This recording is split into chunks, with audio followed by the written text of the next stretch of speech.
और अगर तब भी मुझसे मिस्टेक हो जाए तो पापा है ना।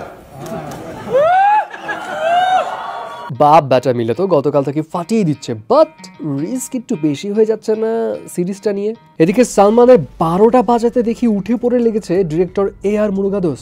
এমন সব অভিযোগ আনলো যেগুলো আসলে শকিং এবং অনেকেই শুনেনি। অ্যান্ড প্রভাস, রামচরণ এদেরকে নিয়ে দেখি ধুম 4 ভালোই মুসিবতে আছে। এখন আর দেরি না করে গসিপে যাই। প্রথমেই আসি আরিয়ান খানের কাছে। খান লেগাসি তো কন্টিনিউ করছে ডিফারেন্ট একটা মোড়ে আরিয়ান খান, এবং সেটা ডিরেক্টোরিয়াল ডেবু হিসেবে, এবং তাও আবার একটা সিরিজ নিয়ে, যেই সিরিজের একটা প্রিভিউ গতকাল রিলিজ পায়। এন্ড অফকোর্স সিরিজের যে প্রিভিউ সেটার ভিজুয়ালাইজেশন, সেটা ডিফারেন্ট ডাইমেনশন, ডায়লগ ডেলিভারি সব কিছুই কিন্তু একটা অন্যরকম ফ্লেভার ছিল।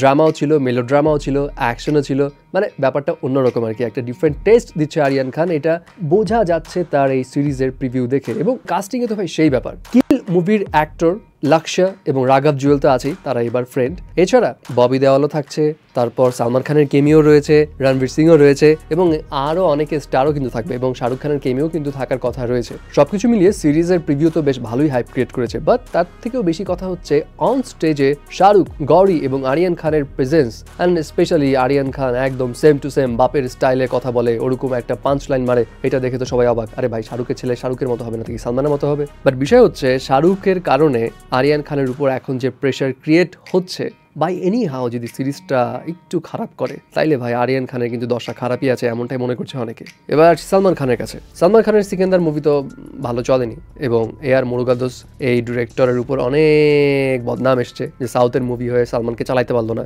বাট AR মুরুগাদোস সালমানকে নিয়ে কিন্তু কয়েকদিন ধরেই লাগাতার বেশ কিছু বিস্ফোরকমূলক মন্তব্য করেই যাচ্ছে। এবার তো ডিরেক্টলি সালমানের বিষয়ে বলে যাচ্ছে। তিনি জানালেন সালমান খানের টাইম টেবিলের কোনো ঠিক ছিল না শুটিং সেটে।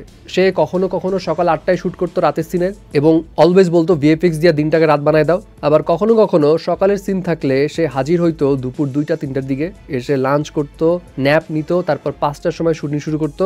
এবং চাইল্ড আর্টিস্ট তাদেরকেও সালমান খান 2টা-3টা পর্যন্ত রাত জাগায় রাখতো। অফকোর্স এই বিষয়গুলো কিন্তু অনেক ইনসেন্সিটিভ, কারণ সালমানের মতো সুপারস্টার এত ইনডিসিপ্লিন। যদিও AR মুরুগাদোসের এমন কথার পর আরও বেশ কয়েকজন পরিচালক নাম না নিয়ে বলেছে সালমানের এই স্বভাব নতুন কিছু না, সে সবসময় এরকম করে, তার টাইম ম্যানেজমেন্টের কোনো ঠিক ঠিকানা থাকে না, সে কারো কথা শুনে না, এবং অলওয়েজ প্রডিউসাররাও তার এই সমস্ত বিহেভিয়ার চেঞ্জ নিয়ে কথা বলতে ভয় পায়। বাট দিন শেষে AR মুরুগাদোসকে অনেকে ভণ্ডও বলছে, কারণ শুরুর দিকে সালমানের প্রশংসায় পঞ্চমুখ ছিল, এখন সিনেমা ভালো চলেনি বলে সালমানের বিরুদ্ধে যা ইচ্ছে তাই বলবে, এমনটাও অনেকে মনে করছে। ফাইনালি আসা যাক ধুম 4 এর কাছে। ধুম 4 কিন্তু বলিউডের one of the most anticipated project, যেখানে রণবীর কাপুর থাকছে, এবং খুব সম্ভবত রণবীর কাপুর অভিষেক বচ্চনকে রিপ্লেস করছে।